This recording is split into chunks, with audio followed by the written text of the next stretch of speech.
Bonjour tout le monde, dans cette vidéo je vais aborder un problème très grave sous forme de question parce que je ne peux pas le faire autrement vis-à-vis de la loi. Moi je pense pas comme ça, mais parce que pour moi c'est garanti. Alors ça commence maintenant. Vous savez que la Chine dispose d'à peu près 3 millions de soldats, un peu moins de 3 millions de soldats qualifiés. La Russie, on s'en fout, ils ont peut-être 1 million, un peu plus d'1 million, non je crois qu'ils ont quelque chose comme 1 million de soldats, un peu plus d'1 million de soldats, la Russie. Les États-Unis, 1 million 500, je crois, de soldats.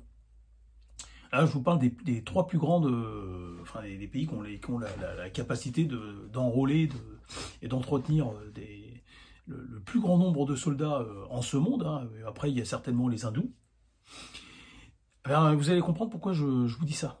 Parce qu'en France, et ça c'est une question, on a plusieurs millions de personnes islamisées. Et la question, et qu'on ne me dise pas que je suis un danger pour la cohésion nationale, hein, parce que en tant que citoyen français, j'ai le droit de me poser ces questions, parce que on a vu que pendant l'embrouille entre les Tchétchènes et les Maghrébins, là, on a vu que les Maghrébins, en fait, sortaient de chez eux, en bas de chez eux, avec des armes d'assaut. Donc on sait aujourd'hui qu'il y a dans des cités des gens, on a vu plusieurs fois à Marseille et dans d'autres à Toulouse, et même partout, à Saint-Denis et tout, partout en France, on a vu que souvent des Maghrébins, et je ne l'invente pas, hein, ou alors des extra-européens de confession musulmane qui sortent avec des armes d'assaut dans la rue. Alors on nous explique que c'est le trafic de drogue, donc en fait on n'a pas à s'inquiéter, c'est juste pour le trafic de drogue qu'ils ont ces armes. Mais de qui se moque-t-on? De qui se moque-t-on? C'est-à-dire que l'État se fout de notre gueule. L'État bon à rien depuis 40 ans, depuis 60 ans, fait que de la merde, a transformé ce pays en une merde incommensurable. Et en fait, dès qu'on voit des mecs, des gugus avec des armes d'assaut, faut se dire non, mais t'inquiète, c'est juste pour les trafics de drogue. Ils vont pas faire autre chose. C'est juste, faut pas les emmerder, les chatouiller avec ça. Bah déjà, rien que ça, c'est extrêmement grave. Rien que ça, c'est extrêmement grave. Mais alors te dire en plus que ces gens, ces millions de personnes qu'il y a sur notre sol français, et quand tu sais que le schéma français, il est valable dans tout le reste de l'Europe, quand tu te dis que ces gens-là, ces électrons libres, sous bannière de l'islam, se donnent absolument tous les droits au nom du djihad, et tu te dis que, en fait, et pourquoi je vous ai cité l'Amérique, l'armée américaine, russe et chinoise, parce qu'en fait, même ces grandes puissances n'ont pas les moyens, ne disposent pas des moyens financiers pour pouvoir avoir une armée de 7 ou 6 millions de personnes prêtes à intervenir à la demande.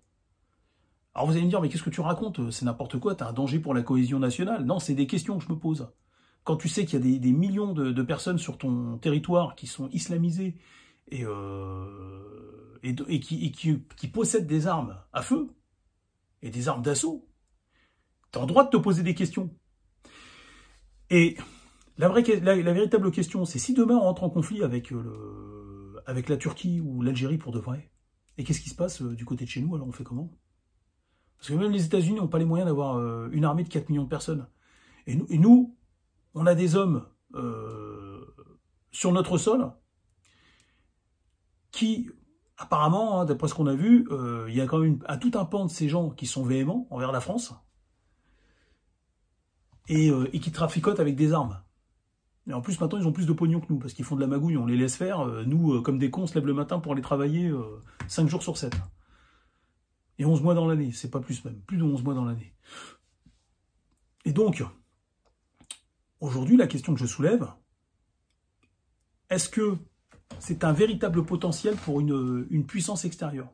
C'est-à-dire que si demain on rentre en guerre contre la Russie, la Chine, la Turquie, j'en sais rien, et l'Algérie, est-ce qu'ils ne peuvent pas utiliser, je parle d'une vraie guerre, on rentre en guerre et tout, est-ce qu'ils ne peuvent pas utiliser ces 4 millions de personnes, peut-être plus même, pour les retourner contre nous? Et le pire dans tout ça, c'est que c'est nous qui les entretenons. C'est nous qui les faisons grandir, qui leur donnons une éducation, une connaissance, un savoir. C'est nous qui les nourrissons. On les nourrit. On les nourrit. Il n'y a personne, même les Américains n'ont pas les moyens d'avoir une armée avec autant de millions de personnes, unies sous une seule et même bannière, et les garder, c'est-à-dire de façon géographique, de les conserver chez l'ennemi, et de les nourrir. Personne n'a les moyens de faire ça. Sur une période d'en plus de 40 ans, vous imaginez? Et nous, c'est ce qu'on fait. C'est ce que fait l'État français depuis des décennies. Mais vous savez que c'est très grave ce qui est en train d'arriver. C'est très, très grave. Et quand il y a des gens comme moi qui s'en plaignent, ou alors qui veulent le mettre sous le feu des projecteurs, eh ben moi, je risque d'être qualifié comme étant un danger pour la cohésion nationale. Une incitation à la haine raciale, et je ne sais pas quoi, encore. Mais ça, c'est la réalité. C'est la réalité. Moi, j'étais ébahi quand j'ai vu le conflit entre les Tchétchènes et les Maghrébins. Je dis, mais les Maghrébins sortent avec des armes d'assaut, ils les montrent, carrément. Ils les montrent, les mecs. Mais normalement, je sais pas, t'es souverain d'un pays, tu vois ça, tu te dis, mais qu'est-ce que c'est que ce bordel? Mais moi, je contacte l'état-major, les états-majors, la gendarmerie et tout, les forces spéciales, tout ce que tu veux. Et je dis, mais faut me retrouver tous ces mecs-là. Et puis maintenant qu'ils nous ont montré là qu'ils ont des armes dans leur cité, allez me faire des perquises partout. Et là, moi, je gaule un mec avec un fusil d'assaut, une arme d'assaut, c'est 10 ans ferme. Je rigole même pas avec, t'es expulsé direct, et c'est 10 ans ferme. 10 ans ferme, 10 à 15 ans de prison ferme. Mais tu peux pas laisser un balade comme ça dans la rue. Mais vous imaginez, même moi, j'ai jamais même pensé à prendre un couteau sur moi. Il y a des gens qui me connaissent, qui regardent ces vidéos, ils me connaissent. Tout le monde sait, Alexandre, il se trimballe pas avec un couteau, ça n'existe pas. Même avec une arme à feu, ça n'existe pas non plus. J'ai jamais eu d'arme à feu, moi. Mais quand t'es normalement constitué, déjà, tu préfères régler tes problèmes avec la main, avec les mains. Déjà, t'es plus digne, déjà, pour commencer, que de prendre. Pour moi, prendre une arme, c'est un lâche. Bon, à part si t'es en guerre, ça c'est encore un autre problème. Tu vas pas y aller à poil à la guerre, mais si t'es dans la vie de tous les jours, tu prends pas une arme. Déjà, c'est que t'es animé par de mauvaises intentions, déjà, pour commencer. Alors, comment on laisse des gens comme ça? Vous vous souvenez de cette histoire avec les Tchétchènes et les Maghrébins, là? On a vu des Maghrébins, plein de Maghrébins un peu partout, là, sortir des armes et revendiquer sortir avec des armes d'assaut et tirer en l'air au bas de leurs immeubles. Et vous souvenez comment elle a été endormie, cette affaire? Donc là, c'est tous ces gus là qui sont islamisés puis qui ont des armes chez eux. Si demain là ça part en vrille, on fait comment avec eux? La police, elle fait comment? Bah, elle va vite être débordée, hein, la police. Hein. Elle va vite être débordée. Hein. Écoutez, voilà, j'ai terminé. Je vous dis salut. Je vous laisse méditer là-dessus.